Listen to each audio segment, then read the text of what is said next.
Assalomu alaykum. Xush kelibsiz. Siz bilan mazmunli muloqot qilishdan mamnunman. Keling, hayotning teran qatlamlariga nazar soluvchi navbatdagi hikoyamizga o'tamiz. Bundan oldin kanalimizga obuna bo'lib qo'ying, like bosing, fikrlaringizni kommentariyada yozib qoldiring. Oldindan rahmat. Demak, biz boshladik. Bugun men sizlarga aytib bermoqchi bo'lgan hikoyaning nomi Eski soat va otadan qolgan meros.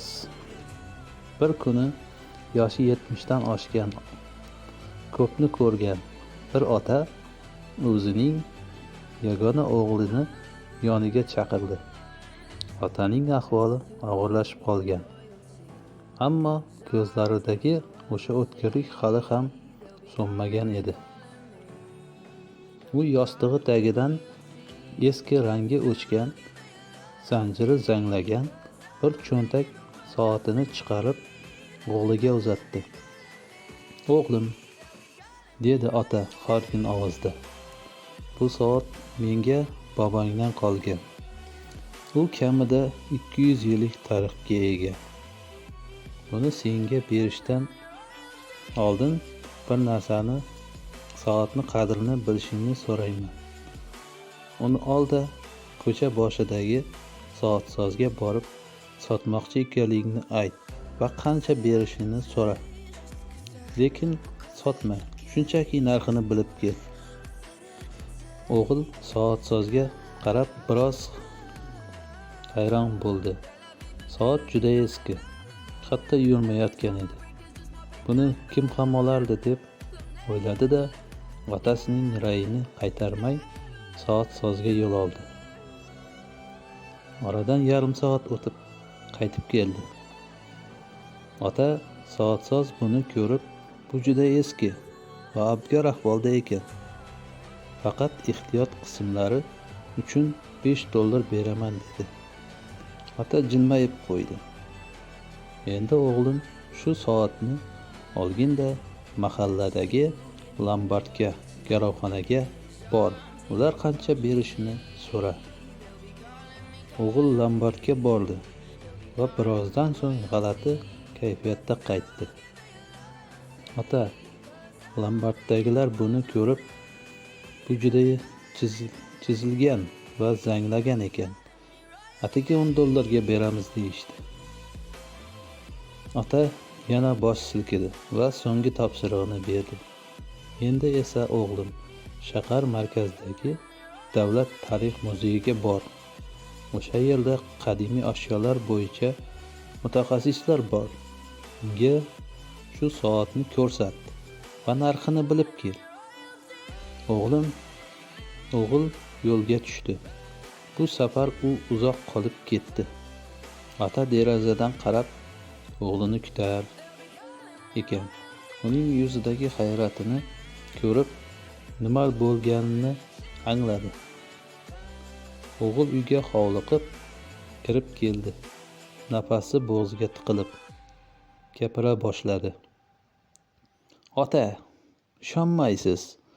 Muzeydagi mutaxassis soatni mikroskop ostida soatlab tekshirdi.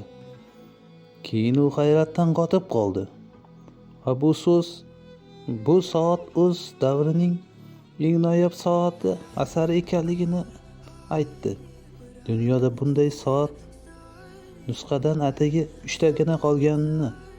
Ular bu soatni o'z kolleksiyasiga qo'shish uchun $1 million taklif qilishdi."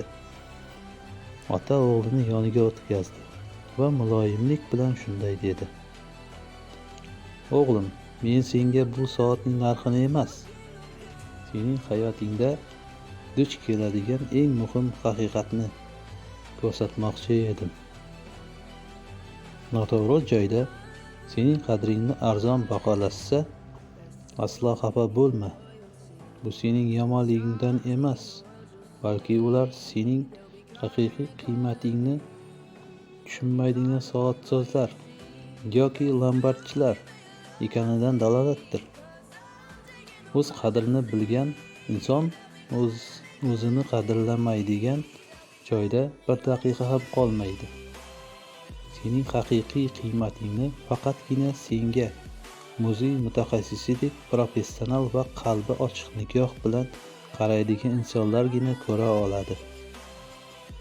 Hikoyadan xulosa: biz ko'pincha o'zimizni boshqalarning bahosiga qarab belgilaymiz.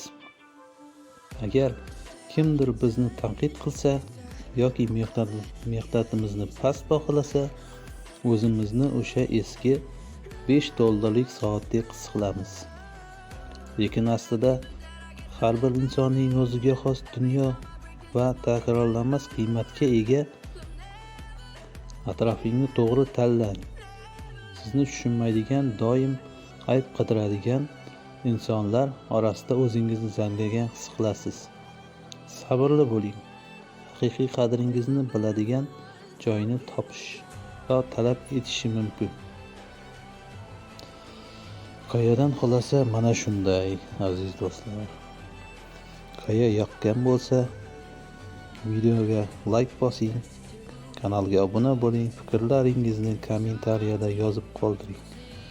Keyingi hikoyalarda ko'rishguncha xayr, sog' omon bo'ling. Aziz do'st